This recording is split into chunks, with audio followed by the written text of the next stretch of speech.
Yukionna. In a village of Musashi Province, there lived two woodcutters, Mosaku and Minokichi.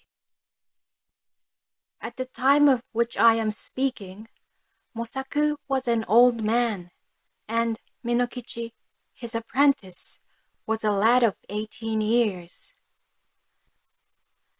Every day, they went together to a forest situated about 5 miles from their village. On the way to that forest, there is a wide river to cross, and there is a ferry boat. Several times, a bridge was built where the ferry is, but the bridge was each time carried away by a flood. No common bridge can resist the current there when the river rises. Mosaku and Minokichi were on their way home one very cold evening, when a great snowstorm overtook them. They reached the ferry, and they found that the boatman had gone away, leaving his boat on the other side of the river. It was no day for swimming, and the woodcutters took shelter in the ferryman's hut, thinking themselves lucky to find any shelter at all. There was no brazier in the hut, nor any place in which to make a fire. It was only a 2-mat hut, with a single door, but no window. Mosaku and Minokichi fastened the door, and lay down to rest, with their straw raincoats over them. At first, they did not feel very cold, and they thought that the storm would soon be over. The old man almost immediately fell asleep, but the boy, Minokichi, lay awake a long time, listening to the awful wind and the continual slashing of the snow against the door. The river was roaring, and the hut swayed and creaked like a junk at sea. It was a terrible storm, and the air was every moment becoming colder, and Minokichi shivered under his raincoat.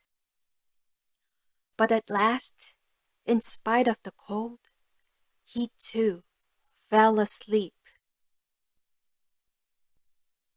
He was awakened by a showering of snow in his face. The door of the hut had been forced open, and by the snowlight, he saw a woman in the room, a woman all in white. She was bending above Mosaku, and blowing her breath upon him, and her breath was like a bright white smoke. Almost in the same moment, she turned to Minokichi and stooped over him. He tried to cry out, but found that he could not utter any sound.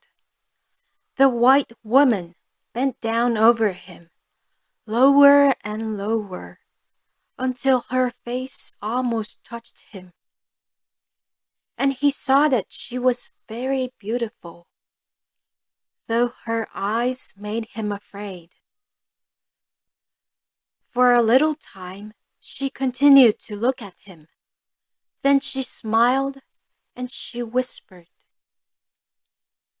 "I intended to treat you like the other man, but I cannot help feeling some pity for you, because you are so young. You are a pretty boy, Minokichi, and I will not hurt you now. But if you ever tell anybody, even your own mother, about what you have seen this night, I shall know it, and then I will kill you. Remember what I say." With these words, she turned from him and passed through the doorway. Then he found himself able to move, and he sprang up and looked out. But the woman was nowhere to be seen, and the snow was driving furiously into the hut. Minokichi closed the door and secured it by fixing several billets of wood against it. He wondered if the wind had blown it open.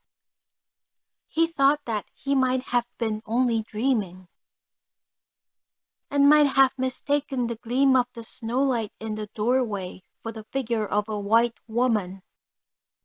But he could not be sure. He called to Mosaku, and was frightened because the old man did not answer. He put out his hand in the dark and touched Mosaku's face, and found that it was ice. Mosaku was stark and dead.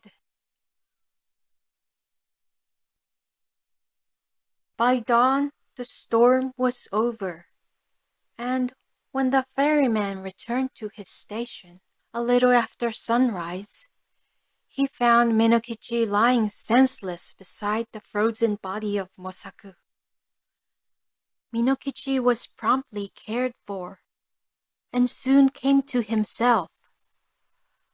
But he remained a long time ill from the effects of the cold of that terrible night. He had been greatly frightened also by the old man's death, but he said nothing about the vision of the woman in white. As soon as he got well again, he returned to his calling, going alone every morning to the forest, and coming back at nightfall with his bundles of wood, which his mother helped him to sell. One evening, in the winter of the following year, as he was on his way home, he overtook a girl who happened to be traveling by the same road.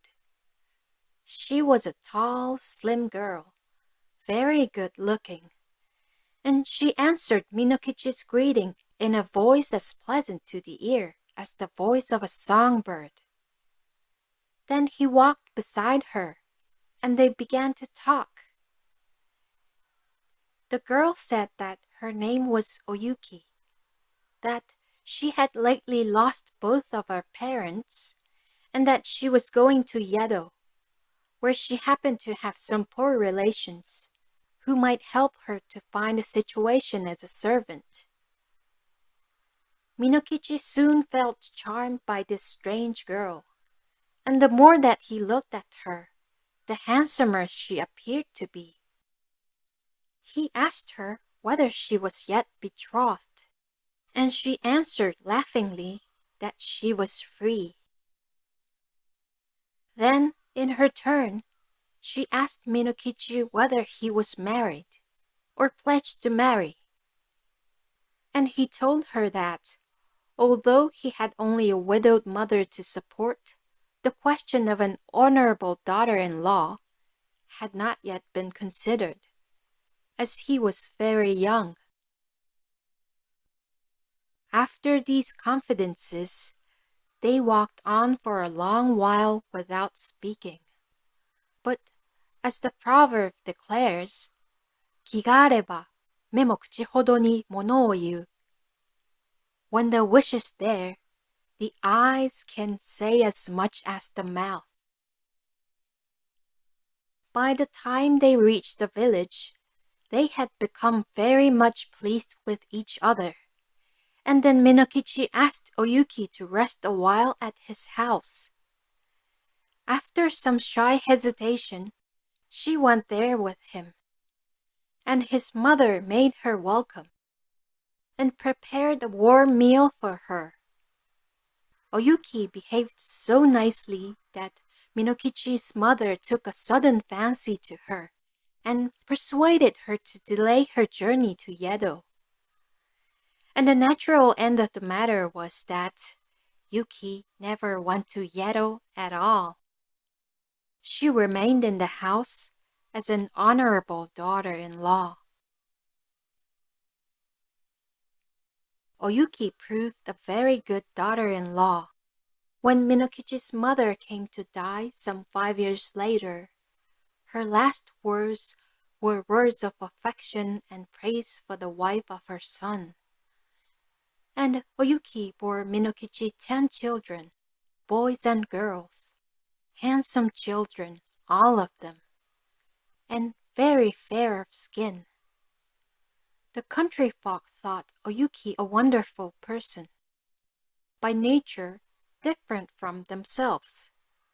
Most of the peasant women age early, but Oyuki, even after having become the mother of 10 children, looked as young and fresh as on the day when she had first come to the village. One night, after the children had gone to sleep, Oyuki was sawing by the light of a paper lamp, and Minokichi, watching her, said, "To see you sawing there, with the light on your face, makes me think of a strange thing that happened when I was a lad of 18. I then saw somebody as beautiful and white as you are now. Indeed, she was very like you." Without lifting her eyes from her work, Oyuki responded, "Tell me about her. Where did you see her?" Then Minokichi told her about the terrible night in the ferryman's hut, and about the white woman that had stooped above him, smiling and whispering, and about the silent death of old Mosaku. And he said, "Asleep or awake, that was the only time that I saw a being as beautiful as you. Of course, she was not a human being, and I was afraid of her, very much afraid. But she was so white. Indeed, I have never been sure whether it was a dream that I saw or the woman of the snow." Oyuki flung down her sawing and arose and bowed above Minokichi where he sat and shrieked into his face, "It was I, Yuki it was. And I told you then that I would kill you if you ever said one word about it. But for those children asleep there, I would not kill you this moment. And now, you had better take very, very good care of them.